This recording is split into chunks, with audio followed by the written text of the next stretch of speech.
Study group में दीपेश आज आप लोग के लिए फिर से लेके आया हूँ मेंस्ट्रुएशन का पार्ट 3। मैंने यहाँ पे 2 पार्ट हम मेंस्ट्रुएशन का बना चुके हैं क्षेत्रमितीय परिमाप पर आधारित, जिसमें मैंने आयत और वर्ग के बारे में बात की थी। ठीक है, आज हम बात करेंगे यहाँ पे वृत्त के बारे में, सर्कल के बारे में। ठीक है, और अगर आपको ये वीडियो देखनी तो इससे पहले आप 2 जो वीडियो हम बना चुके हैं वो भी जरूर देखिएगा। इसी से ही आपका बेसिक क्लियर होता जाएगा और आप टॉपिक वाइज तो एक पूरा आपका जो मेंस्ट्रुएशन है वो कंप्लीट हो जाएगा। ठीक है, क्योंकि हम चाहते हैं कि आपका पूरा टॉपिक कंप्लीट हो। तो हम शुरू करते हैं सर्कल से, वृत्त के क्वेश्चन से। तो यहां समझिएगा, मान लीजिएगा ये एक वृत्त है, ये एक सर्कल है। जब इसमें सर्कल की बात करूं तो दोस्तों आपको पता होगा जो सर्कल होता है, इसमें हम पार्ट की बात करें तो बीच में क्या होता है, केंद्र होता है। बीच में क्या होता है, केंद्र। और केंद्र से इस वृत्त पर जो लाइन खींची जाती है उसको हम बोलते हैं आर, रेडियस यानी कि त्रिज्या।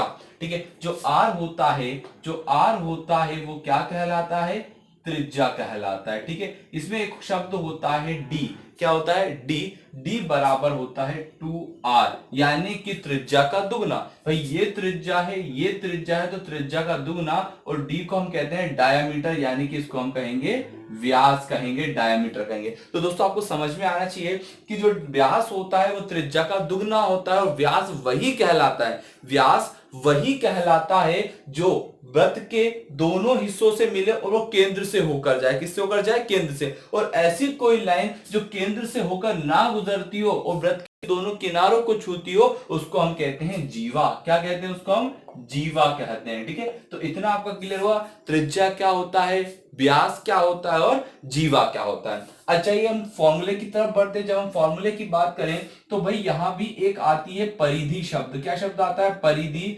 सर्कमफेरेंस। और परिधि को ही परिमाप कहते हैं। परिधि को ही हम दोस्तों क्या कहते हैं, परिमाप। अब जब हम यहाँ परिमाप की बात करें तो वृत्त के अंदर जो परिमाप होता है वो क्या होता है, 2πr होता है। क्या होता है, 2πr। और अगर मैं क्षेत्रफल की बात करूं, किसकी बात करूं, क्षेत्रफल की बात करूं, तो इसका क्षेत्रफल होता है πr²। क्या होता है, πr²। तो क्योंकि हमें यहां देखिए परिधि चाहिएगी, परिधि यानी वही परिमाप, जो पूरा सर्कल यहां से हमने शुरू किया और जो घूमकर इतना आया उसी को हम क्या कहते हैं, परिधि कहते हैं। ठीक है, और क्षेत्रफल की बात करती है, पूरा क्षेत्र जो घिरा हुआ होता है, जो पूरा क्षेत्र घिरा हुआ होता है उसी को हम क्या कहते हैं, क्षेत्रफल कहते हैं। इस वाले क्षेत्र को ही हम क्या कहेंगे, क्षेत्रफल कहते हैं। राइट, अगर आपसे बोला जाए कि भाई अर्ध परिधि क्या होगी, क्या होगी, अर्ध परिधि, तो यहां पे कुछ लोग बोलते हैं सर इसका जो आंसर होगा वो अर्ध परिधि का फॉर्मूला होगा πr, यानी कि 2πr का आधा। लेकिन समझिएगा दोस्तों, अगर मैं अर्ध परिधि की बात करूं तो आपको अर्धवृत्त होना है, या अर्धवृत्त का परिमाप बोल दो या अर्ध परिधि बोल दो। ठीक है, तो जब इस वृत्त को आप काटेंगे, जब इस वृत्त को आप काटेंगे तो कुछ इस प्रकार की आकृति, आदि आकृति बनकर आती है। तो या तो आप अर्ध परिधि बोले या आप बोल दें अर्ध वृत्त का परिमाप। क्या बोले, अर्धवृत्त का परिमाप। जब अर्धवृत्त का परिमाप की हम बात करेंगे तो देखिएगा यहां फॉर्मूला क्या बनता है। देखिए जैसे आपने बोला 2πr, तो इतना तो क्या हो जाएगा, πr हो जाएगा। लेकिन ये भी तो बड़ा, और ये क्या है, ये है डायामीटर, और डायामीटर क्या होता है, 2r। तो फॉर्मूला बन जाएगा πr + 2r। तो जो अर्धवृत्त, ये आपको याद रखना है कि भाई वृत्त का जो परिधि होती है, परिमाप होता है 2πr होता है, और अर्धवृत्त का कितना होता है, πr + 2r होता है। आइए दोस्तों हम क्षेत्रफल को समझते हैं कि क्षेत्रफल होता है πr²। और अगर मुझे निकालना है अर्धवृत्त का क्षेत्रफल, किसका क्षेत्रफल, अर्धवृत्त का क्षेत्रफल, तो अर्धवृत्त का क्षेत्रफल होता है πr² / 2 होता है, हाफ का πr² होता है। ठीक है, तो इतना समझ में आया। तो हम वृत्त के कुछ इस प्रकार के क्वेश्चन लगाएंगे, और एक क्वेश्चन जो इससे जुड़ा रहता है वो ये रहता है इसके त्रिज्यखंड से संबंधित। किससे संबंधित रहता है, उसके त्रिज्यखंड से संबंधित रहता है।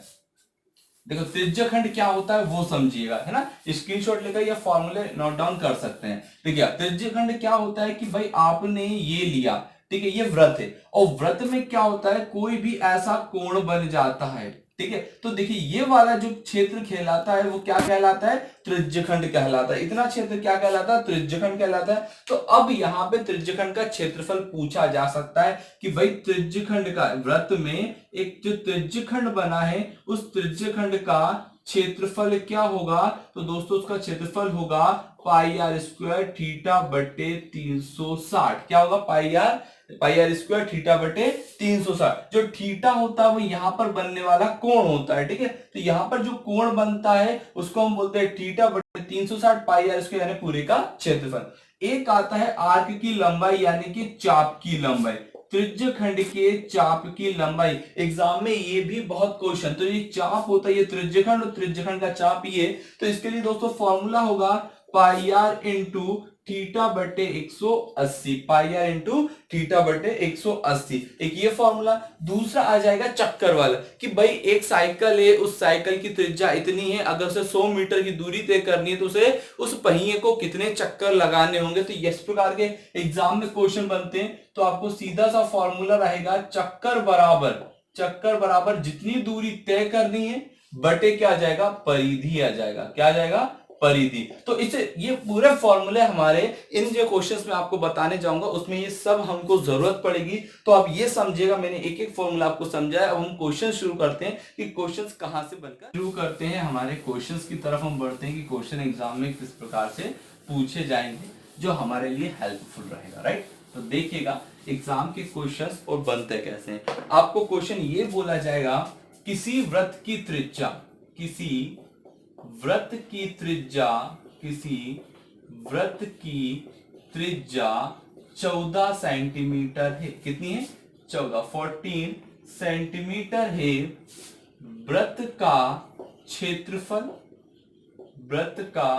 क्षेत्रफल एवं परिधि ज्ञात कीजिए। क्या ज्ञात करना है, क्षेत्रफल एवं परिधि ज्ञात करना है। तो दोस्तों देखो सिंपल सा क्वेश्चन है, रेडियस दिया गया है, आर दिया गया है, आपको सिर्फ क्षेत्रफल और परिधि ज्ञात करना है। तो दोस्तों मुझे क्षेत्रफल का फॉर्मूला क्या होता है, पाई आर स्क्वायर होता है। परिधि का फॉर्मूला क्या होता है, 2 पाई आर होता है। तो देखिएगा पाई आर स्क्वायर की तरफ अगर हम आगे बढ़े तो आपको पता होगा पाई की वैल्यू कितनी होती है, पाई की वैल्यू होती है 22/7। जो पाई होता है, पाई की वैल्यू 22/7 होती है, या फिर इसको आप ये भी बोल सकते हो 3.14 भी हो सकती है अप्रोक्सीमेट, ठीक है। तो जहां जैसी आपको जरूरत मिल जाए। तो पाई की वैल्यू 22/7, आर का स्क्वायर, आर कितना होता है, आर कितना दिया हमको 14, और जब मैं 14 का स्क्वायर करूंगा यानी 14 गुणा 14। तो दोस्तों देखिएगा 7 दूना कितना हो जाएगा, 14 हो जाएगा, राइट। और 22 दूना कितना आ जाएगा, 44 गुणा 14, 14 चुकू 56, कितना बचा 5, 14 चुकू 56, 56 और 5 कितना 61। अब मैंने क्या निकाला, क्षेत्रफल निकाला, किसमें था, सेंटीमीटर में, तो इसको लिख दूंगा मैं वर्ग सेंटीमीटर। तो ये आपका क्या निकलेगा, किसी भी वृत्त का जो आपको दिया गया उसका क्षेत्रफल। अब मैं परिधि की बात करूं तो देखिएगा परिधि है 2 गुणा 22/7, और त्रिज्या कितनी दी गई है, 7 दी है, 7 से 7 कैंसिल, कितना है 44, क्योंकि ये परिधि था इसलिए मैंने इसको क्या लिखा, 44 सेंटीमीटर। क्या लिखा उसको मैंने, 44 सेंटीमीटर। तो इस प्रकार से इस क्वेश्चन का आंसर हम कम समय में निकाल रहे हैं क्योंकि हमें फॉर्मूले याद हैं और हमें बेसिक फंडेज के याद है। तो अब देखिए अगर एक क्वेश्चन एग्जाम में और पूछ लिया जाए, बोला जाए कि भाई वृत्ताकार पार्क का अर्ध व्यास 28 सेंटीमीटर है। कितना सेंटीमीटर है, अर्धव्यास 28 सेंटीमीटर है। तो परिधि ज्ञात करें। तो क्या ज्ञात करना है, परिधि ज्ञात करें। तो दोस्तों देखिएगा परिधि का यहां आपसे बोला गया, तो आप मुझे बताइएगा दोस्तों परिधि का फॉर्मूला क्या होता है। परिधि का फॉर्मूला होता है 2 पाई आर। तो 2 की जगह तो 2 रख देंगे, पाई की वैल्यू पता है 22/7, आर की जगह क्या रखेंगे, 14 रखेंगे क्या आर की जगह। तो लोग यही कंफ्यूज होते हैं, भाई अर्ध व्यास किसे कहेंगे, आपको पता है ना, फिर डी बराबर क्या होता है 2r, डी बराबर क्या होता है 2r। और अगर मैं d/2 कर दिया है, व्यास का आधा कर दूं तो 2r/2, 2 से 2 कैंसिल यानी कि r। अर्ध व्यास ही त्रिज्या को कहा जाता है। जब अर्ध व्यास बोले यानी आपको मान लेना है कि वो क्या किसके बारे में बात कर रहा है, त्रिज्या के बारे में बात कर रहा है। तो यहां देखिएगा कितना 28 है, कितना है 28। तो 7 चुकू 28, 22 दूना 44 गुणा 4, 4 चुकू 16, 4 चुकू 16 और 1 17। परिधि ज्ञात करनी है इसलिए क्या आ जाएगा, नॉर्मल सेंटीमीटर आ जाएगा। तो इस प्रकार से क्वेश्चंस आपके बनते हैं, ठीक है। अगले क्वेश्चन की अगर हम बात करें तो क्वेश्चन इस प्रकार से होगा, ठीक है। वीडियो के लास्ट तक आपको पूरा वीडियो देखना, अंत तक देखना, तब जाके आपके पूरे व्रत के जितने भी कॉन्सेप्ट हैं वो मैं क्लियर करवाऊंगा। कि कोई आयताकार पार्क है और किसी उन कोनों पे 4 घोड़ों को बांधा गया, उन्होंने वहां की घास खाई है, तो इस प्रकार के क्वेश्चंस भी मैं आप लोगों को कंप्लीट करवाऊंगा, लेकिन आपको पूरी वीडियो लास्ट तक जानी है। तो देखिएगा यहां आपको क्वेश्चन दिया जाए, किसी वृत्त का क्षेत्रफल 154 वर्ग सेंटीमीटर है। किसी वृत्त का क्षेत्रफल 154 वर्ग सेंटीमीटर है तो वृत्त की परिधि ज्ञात कीजिए। क्या ज्ञात करना है? वृत्त की परिधि, वृत्त की परिधि ज्ञात कीजिए। वृत्त की परिधि का बोला गया है। तो किसी वृत्ताकार क्षेत्रफल 154 वर्ग सेंटीमीटर है। तो दोस्तों देखो, परिधि का पूछा है, परिधि का फॉर्मूला क्या होता है? 2 पाई आर। अगर हमें आर मिल जाए तो हम परिधि निकाल ले। आर कहां से मिलेगा? हमें क्षेत्रफल के फॉर्मूले से। तो दोस्तों क्षेत्रफल बराबर होता है वृत्त का पाई आर स्क्वायर। क्षेत्रफल दिया 154 बराबर कितना? 22/7 गुणा आर का स्क्वायर हो जाएगा दोस्तों। तो यहां देखिएगा 154 गुणा 7 22 कहा जाएगा, भाग की ओर आ जाएगा, बराबर आर का स्क्वायर हो जाएगा दोस्तों। 11 एकम 11, 11 चुकू 42, 11 चुकू 44 और 11 दूना 22, 2 सते 14। तो देखिएगा आर स्क्वायर बराबर सतु सतु 49। तो आर बराबर 49 का वर्गमूल, क्योंकि देखो स्क्वायर है, इधर आ जाएगा तो रूट में आ जाएगा, और 49 का वर्गमूल कितना होता है? 7। तो यहाँ त्रिज्या कितनी मिल गई हमको? 7 मिल गई। y की वैल्यू होती है 22/7। आर का कितना लिख दिया आपने? 7। 7 से 7 कैंसिल, 44 सेंटीमीटर। ये आपका आंसर इस क्वेश्चन से बनता है। ठीक है, तो इस प्रकार से ये क्वेश्चन का आंसर बना। अब हम अगले क्वेश्चन की तरफ जाते हैं। अगला क्वेश्चन हमारा क्या रहेगा दोस्तों? देखिएगा, मैंने इस प्रकार के आपको मैंने ऐसे अलजेब्रा कंप्लीट करवाया है। ठीक है, और ट्रिग्नोमेट्री हमारी कंप्लीट हुई है, और जितने भी टॉपिक मैंने क्लियर किए हैं, कुछ साइंस के किए हैं, तो वहां मैंने अपनी प्लेलिस्ट बनाई है। उस प्लेलिस्ट में जाकर आप अभी अपना जो समय है, महत्वपूर्ण समय, जब आप लॉकडाउन के समय में घर बैठे हुए, उस महत्वपूर्ण समय में पूरे प्लेलिस्ट पे जितनी भी हमने वीडियो बनाई है वो आप बैठकर देख सकते हैं। जहां भी डाउट है या कुछ भी क्वेरी आप लोग की, वो आप कमेंट बॉक्स में दे सकते हैं। और सभी दोस्तों से मिला है कि जितने आप लोग देखते हो, और अगर पसंद आ रही है, जब आप इतना देख रहे हो, तो लाइक करना बिल्कुल ना भूले, और अपने दोस्तों के साथ भी शेयर करें, ताकि वो घर पे बैठकर भी इन वीडियो का जो नॉलेज है वो अपने साथ शेयर करें। ठीक है, तो देखिएगा अगले क्वेश्चन की मैं बात करूं कि किसी वृत्त की त्रिज्या, किसी वृत्त की त्रिज्या में 10% की वृद्धि की जाती है। किसी वृत्त की त्रिज्या में 10% की वृद्धि की जाती है, तो उसके क्षेत्रफल में क्या परिवर्तन होगा? क्षेत्रफल में क्या परिवर्तन होगा? दोस्तों ये क्लियर है कि भाई अगर त्रिज्या में वृद्धि है तो क्षेत्रफल भी ऑब्वियसली बढ़ेगा ही, और अगर त्रिज्या में कमी है तो जो क्षेत्रफल होता है वो भी क्या रहेगा? कम ही रहेगा। तो देखिए यहां इतना सा तो क्लियर है। अब मुझे क्षेत्रफल का फॉर्मूला बताइएगा, क्या है? पाई आर स्क्वायर, और पुराना क्षेत्रफल भी पाई आर होगा। अब त्रिज्या से बड़ी है तो पाई से पाई कैंसिल है, लेकिन जो आर है वो आर का डबल मल्टीप्लाई हो रहा है। ठीक है, तो देखिए इसको हम कैसे सॉल्व करेंगे। इसको हम सॉल्व करेंगे, मैंने फॉर्मूला आपको एक बार बताया था, x plus y plus x y बटे 100। एक ये फॉर्मूला आसानी से, क्योंकि भाई यहां पर जब ये आयताकार में भी लगता है, वर्ग में भी लगेगा और वृत्त में लगेगा, और ये फॉर्मूला वहां भी लगेगा जब लाभ हानि की बात की जाए, कि कोई दुकानदार अपने या अपनी वस्तु के मूल्य में 10% की कमी करता है तो उसकी बिक्री 20% बढ़ जाती है, तो उसकी आय में क्या परिवर्तन होगा? इस प्रकार के क्वेश्चन में भी ये फॉर्मूला लगता है, तो बहुत आसान है। अब यहाँ पे x और y दोनों क्या है? 10 है,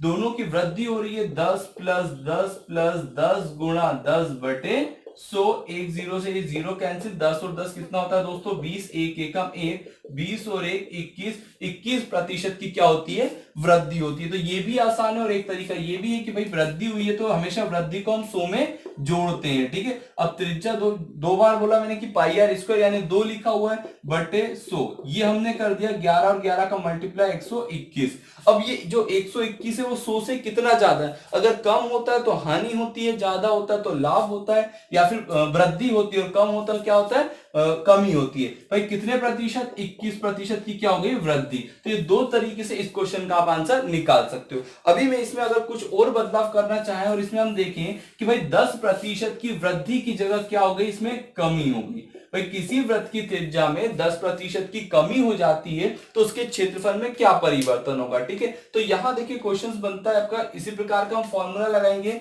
कमी हुई है तो -10 -10, माइनस माइनस क्या हो जाता है? प्लस, 10 गुणा 10 बटे कितना हो जाएगा दोस्तों 100। 10 और 10 दोनों जुड़ जाएंगे तो माइनस का कितना हो जाएगा 20 हो जाएगा। जीरो कैंसिल, +1 माइनस 19, यानी 19% की क्या आ गई क्षेत्रफल में कमी आ गई। तो ये क्वेश्चन हमारा इस प्रकार से बनता है। ये क्वेश्चन की तरफ बढ़ते हैं कि अगला प्रश्न किस प्रकार से एग्जाम में पूछा, क्योंकि अभी हमने शुरुआती जो दौर था उसमें हमने बेसिक क्वेश्चन समझने की कोशिश की। अब जो हम बात कर रहे हैं वो हम बात करेंगे कि भाई अब एग्जाम में क्वेश्चन देखो यहां बन गया कि किसी वृत्त की त्रिज्या, किसी वृत्त की त्रिज्या मूल त्रिज्या से, किसी वृत्त की त्रिज्या मूल त्रिज्या से 3 गुना की जाए, मूल त्रिज्या से कितना की जाए 3 गुना की जाए, 3 गुना की जाए तो क्षेत्रफल में क्या कितने प्रतिशत की वृद्धि होगी। गुना की जाए तो क्षेत्रफल में कितने प्रतिशत की वृद्धि होगी, क्षेत्रफल में कितने प्रतिशत की वृद्धि होगी, ये हमसे एग्जाम में पूछा गया। तो दोस्तों देखिएगा जब इस प्रकार के क्वेश्चन हमसे पूछे जाए तो इसके बेसिक फंडे क्या होंगे, तो आप मुझे बताइएगा जो पहला हमारा वृत्त था उसका क्षेत्रफल क्या होगा। वृत्त का क्षेत्रफल होगा दोस्तों πr²। ठीक है, अब क्या किया, जो मूल त्रिज्या से उसको क्या कर दिया 3 गुना कर दिया, यानी कि दोस्तों जो सेकंड वाला जो हमारा वृत्त का क्षेत्रफल रहेगा वो पाई आर की जगह कितना हो जाएगा 3 गुना 3r²।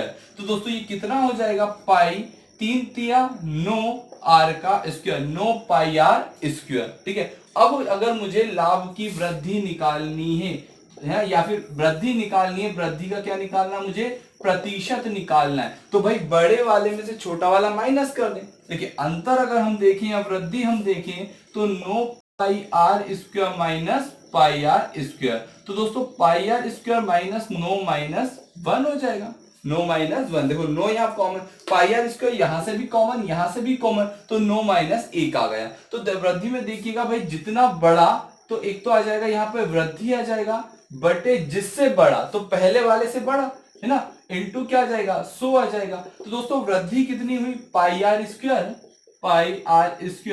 9 माइनस 1, और देखिएगा पहले वाले का क्या क्षेत्रफल था पाई आर स्क्वायर इंटू क्या हो जाएगा 100 हो जाएगा, इंटू क्या हो जाएगा 100। तो देखिए पाई आर स्क्वायर से पाई आर स्क्वायर कैंसिल हो जाएगा, यहाँ 9 में से 1 गया 8 गुणा कितना 100, तो यहाँ हो जाएगा 800। तो कितने प्रतिशत की वृद्धि हुई 800% की वृद्धि हुई। इस प्रकार से क्वेश्चन हमारा सोल्व। तो हम शॉर्ट ट्रिक में करना चाहें तो एक नॉर्मल सा फॉर्मूला याद रखिएगा दोस्तों, x² माइनस 1 इंटू 100। x का मतलब होता है जितने प्रतिशत की वृद्धि, सॉरी जितना गुना किया गया। भाई कितना गुना किया गया 3 गुना, 3 का स्क्वायर माइनस 1 इंटू 100, 3 का स्क्वायर यानी 9 माइनस 1, तो 9 में से 1 गया 8 गुणा 100 यानी कि 800% की वृद्धि हुई। ठीक है, तो इस प्रकार से इस क्वेश्चन का आंसर आप निकाल सकते हैं। आइए हम अगले क्वेश्चन की तरफ जाते हैं। अगला जो क्वेश्चन है वो कुछ इस प्रकार से हमें दिया गया है, जो मैंने आपको चक्कर वाला बताया था वैसा क्वेश्चन है कि किसी साइकिल के पहिए, साइकिल के पहिए की त्रिज्या, के पहिए की त्रिज्या 7 सेंटीमीटर है। त्रिज्या कितनी है दोस्तों 7 सेंटीमीटर है। 500 चक्कर लगाने में, 500 चक्कर लगाने में साइकिल कितनी दूरी तय करेगी। 500 चक्कर लगाने में साइकिल कितनी दूरी तय करेगी, कितनी दूरी तय करेगी। ठीक है, ये क्वेश्चन है। अब देखिए दोस्तों मैंने आपको इतना बताया कि भाई यहां हमें फॉर्मूला इतना दिया गया था कि चक्कर बराबर दूरी बटे परिधि, दूरी बटे परिधि। ठीक है, तो अब यहां उसने दूरी पूछा है, चक्कर दिया गया, परिधि, अब परिधि नहीं दी है तो परिधि क्या हम निकाल सकते हैं, क्योंकि हमें क्या दी गई है दोस्तों त्रिज्या दी गई है। तो परिधि बराबर होता है 2 पाई आर, 2 गुणा 22 बटे 7 गुणा 7, त्रिज्या 7 दी है, 7 से 7 कैंसिल, 22 दुना 44 सेंटीमीटर। तो चक्कर कितने दोस्तों 500, दूरी मान लीजिएगा डी, परिधि अभी हमने निकाला 44 हो गया। तो दोस्तों देखिएगा d बराबर क्या हो जाएगा 500 गुणा 44, 5 चुकू 20, 5 चुकू 20 और 2 22, ये 2 जीरो हमने इधर लगा दी। तो देखिएगा यहां उसने कितनी 22,000 सेंटीमीटर दूरी तय की है। ठीक है, तो यहां अब अगर वो किलोमीटर में करना चाहे तो आपको, कि एक किलोमीटर में 1000 सेंटीमीटर होते हैं, तो 22,000 सेंटीमीटर में क्या हो जाएंगे, 22 किलोमीटर भी हो जाएंगे। ठीक है, तो इस प्रकार के क्वेश्चन एग्जाम में आ सकते हैं जो आप बना सकते हो, क्योंकि चक्कर और दूरी और परिधि का इनके बीच में जो रिलेशन है वो हमको याद है कि चक्कर बराबर होता है दूरी बटे परिधि। परिधि एक क्वेश्चन में दिया नहीं था लेकिन हम लोगों ने निकाला, क्योंकि हमें उसके फॉर्मूले पता थे, हमने परिधि निकाला, परिधि पता चला, चक्कर थे, तो हमने उससे क्या निकाली दोस्तों, उसकी दूरी निकाली। ठीक है, इतना आप लोगों को समझ में आया होगा।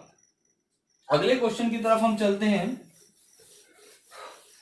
जैसा मैंने आपको बताया था कि भाई घास खाने वाला क्षेत्र हमें फाइंड आउट करना है, तो उस प्रकार से हम कैसे देखते हैं, देखिएगा किसी 14 सेंटीमीटर वर्गाकार मैदान, 14 सेंटीमीटर वर्गाकार मैदान के चारों कोनों पर 7 सेंटीमीटर लंबी रस्सी से गाय बांधी गई है। लंबी रस्सी से क्या बांधी गई है, गाय बांधी गई है। उनके द्वारा घास खाए गए घास का क्षेत्रफल क्या होगा, ये हमसे पूछा है दोस्तों। तो देखिएगा, पहले समझिएगा 14 सेंटीमीटर वर्गाकार, भाई वर्गाकार किसको कहते हैं, जिसकी चारों भुजाएं बराबर हो। 14 ये भी है, 14 ये भी है, 14 ये भी है, 14 ये। इस पूरे में क्या है, इस पूरे में घास ही घास है 14 सेंटीमीटर में। 7 सेंटीमीटर लंबी रस्सी से, 7 सेंटीमीटर लंबी रस्सी से गाय बांधी गई है। ठीक है, तो भाई अब मुझे देखिएगा यहां से, भाई टोटल 14 है तो 7 कितना होगा, इतना। अब अगर गाय यहां तक पहुंच सकती है तो जितने में उसको घास मिलेगा वो उतना घास खा लेगी दोस्तों। तो उसने इतना घास खा लिया है।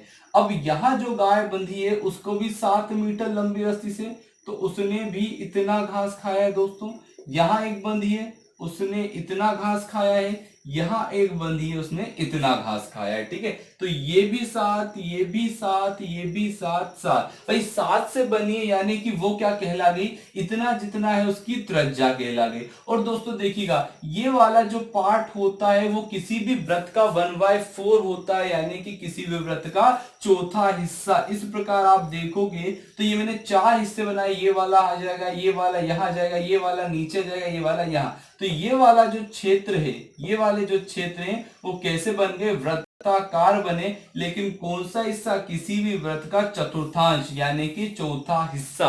तो 4 हिस्से मिलकर एक वृत्त बनता है, और उस वृत्त का क्षेत्रफल क्या हो जाता है दोस्तों, पाई आर स्क्वायर। पाई की वैल्यू 22/7, आर यानी जितनी लंबी रस्सी से बांधी गई है, बोले तो 7 का स्क्वायर यानी 7 गुणा 7, 7 से 7 कैंसिल, 22 और 7 का हो जाएगा 154 वर्ग सेंटीमीटर। तो उनके द्वारा खाए गए घास का क्षेत्रफल होगा 154 वर्ग सेंटीमीटर। तो दोस्तों ये तो बड़ा आसान हुआ, लेकिन अगर एग्जामिनर ये पूछ ले कि शेष भाग में या शेष घास का क्षेत्रफल कितना होगा, ये हमसे पूछ ले, यानी कि बीच वाला जो हिस्सा घास नहीं खाया गया है इसके बारे में पूछ ले, तो ये हमको थोड़ा सा दिक्कत देता है, यानी कि ये इसको सॉल्यूशन करने में टाइम लगता है कि करना कैसे। तो दोस्तों पहले मैं उस पूरे खेत का क्षेत्रफल निकाल लेता हूं, जो वर्गाकार खेत या मैदान दिया है उसका मैं क्षेत्रफल निकालता हूं। ये वर्गाकार है, और वर्गाकार का फॉर्मूला होता है ए स्क्वायर, यानी कि 14 का स्क्वायर। 14 का स्क्वायर दोस्तों 14 गुणा 14, 14 चौकू 56, 14 एकम 14 4 19 वर्ग सेंटीमीटर। ठीक है, अब शेष क्षेत्र चाहिए मुझे, कौन सा क्षेत्र चाहिए, शेष। तो एक हो जाएगा मैदान का माइनस खाया गया क्षेत्र। तो मैदान का क्षेत्रफल हम लोगों ने अभी निकाला है 196, और जो खाया हुआ है ये वाला हिस्सा वो मैं अभी निकाल चुके थे 154। तो 154 माइनस कर देंगे, 6 में से 4 जाएगा 9, सॉरी 6 में से 4 जाएगा 2, 9 में से 5 जाएगा 4, 42 वर्ग सेंटीमीटर का जो घास का हिस्सा है वो अभी भी बचा हुआ है। तो इस प्रकार से इस क्वेश्चन से हमने आंसर निकाले। ठीक है, क्लियर हुआ ये। अब चलिए हम आगे की तरफ अगला क्वेश्चन सुनाते हैं। अगले क्वेश्चन में किस प्रकार का रहेगा, मैंने बोला अगर पूरी वीडियो लास्ट तक बने रहोगे तो क्लियरली ही कि आपको पूरा समझ में आने वाला है कि क्वेश्चन कैसे एग्जाम में बनेंगे, उनके बेसिक फंडे किस प्रकार से हम समझते हैं। ठीक है, अब मैं अगर बात करूं कि किसी दो वृत्त की परिधि का अंतर किसी दो वृत्त की परिधि क्रमशः, ठीक है भाई, कोई दो व्रत है और दोनों व्रत की परिधि क्रमशः 176 और 132 सेंटीमीटर है, तो उनकी त्रिज्या का अंतर क्या होगा। त्रिज्या का अंतर हमसे दोस्तों पूछा गया है। तो मान लीजिएगा एक ये वाला दिया है 176 और 132, परिधि दी है, इसका फॉर्मूला क्या होता है 2 पाई आर, परिधि का फॉर्मूला 2 पाई होता है। तो 176 बराबर 2 पाई आर, पाई की वैल्यू 22/7 गुणा आर हमको फाइंड आउट करना है। ठीक है, 176 लिखा दोस्तों, गुणा मैंने 7 किया, यहां आ जाएगा 22 गुणा 2, जो भाग में होता है वो गुणा में पहुंचे, जो गुणा में थे वो भाग में बराबर क्या आ जाएगा आर आ जाएगा। ठीक है, 2 से कैंसिल करेंगे, 2 अट्ठे 16, 2 अट्ठे 16, और यहाँ कितना हो जाएगा, यहाँ हो जाएगा 22 चुको 88। ठीक है, तो 7 चुको 28, तो आर बराबर कितना आ गया दोस्तों हमारा 28 आ गया। आइए इस व्रत की हम बात कर ले, तो इस व्रत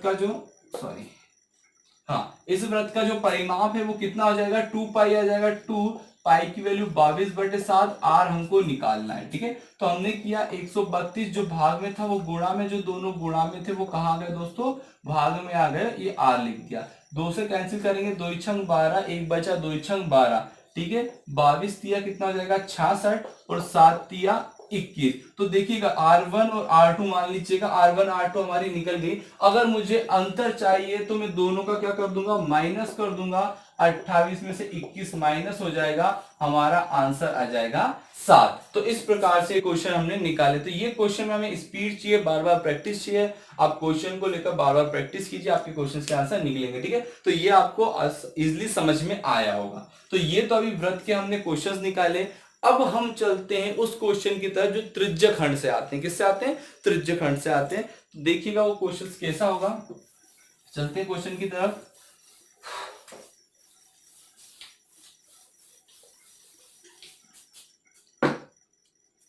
14 सेंटीमीटर वाले वृत्त के त्रिज्य खंड 60 डिग्री का कोण बनाते हुए बनता है, तो उसका क्षेत्रफल एवं त्रिज्य खंड का ज्ञात कीजिए। दोनों हमने एक क्वेश्चन साथ में उठा लिए। त्रिज्य खंड का क्या ज्ञात करें, हमें चाप ज्ञात कीजिए, आर्क ज्ञात करना और उसका एरिया फाइंड आउट करना है। तो दोस्तों क्षेत्रफल का जो फॉर्मूला है मैंने आपको बताया है, क्षेत्रफल बराबर होता है पाई आर स्क्वायर इंटू थीटा बटे 360। पाई की वैल्यू 22/7, या पाई का पाई ही हम रहने दें। और अगर मैं आर स्क्वायर की बात करूं तो आर हमारा कितना आया है, 22/7 लिख लेते हैं, गुणा आर स्क्वायर आ जाएगा हमारा 14 गुणा 14, थीटा 60 दिया है 360 हो जाएगा। 1 0 से 1 0 कैंसिल, 6 छंग 36 हो जाएगा। राइट, यहां हम बात करें 7 दूना 14, 2 तिया 6 हो गया।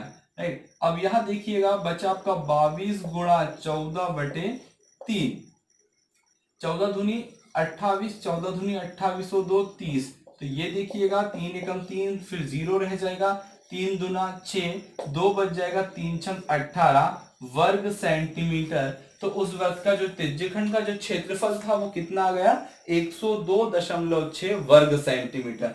अगर आपको चाप ज्ञात करना है तो चाप का फॉर्मूला हो जाएगा 2πr इंटू थीटा बटे 360 हो जाएगा। ठीक है, तो यहां देखिएगा 2πr यानी 2 गुणा 22/7, आर की वैल्यू कितनी है दोस्तों, 14 गुणा 60 बटे 360, 1 0 से 1 0 कैंसिल, 6 36, 7 दूनी 14, 2 तिया 6। ठीक है, 22 दूना कितना जाएगा दोस्तों, 44/3, 3 एकम 3, 1 बचा 14 हुए, 3 चुक 12, 2 बचे 3 छंग 18 सेंटीमीटर। तो ये निकल गई आपकी चाप की लंबाई और ये निकल गया उसका क्षेत्रफल। तो इस प्रकार से हमें बस ये दोनों फॉर्मूले याद होने, पाई स्क्वायर इंटू थीटा बटे 7 और ये वाला फॉर्मूला होना 2πr इंटू थीटा बटे 360। ठीक है, तो इस प्रकार से हमें क्वेश्चन निकालने होते हैं। उम्मीद है आपको वृत्त से संबंधित क्वेश्चन समझ में आए होंगे। फिर हम मिलते हैं नेक्स्ट वीडियो के साथ। जो सभी दोस्त हम लोग इस वीडियो को देखते हैं, प्रयाग स्टडी ग्रुप में आते हैं, सभी लोग लाइक कीजिएगा और अपने दोस्तों के साथ शेयर करना ना भूलिएगा।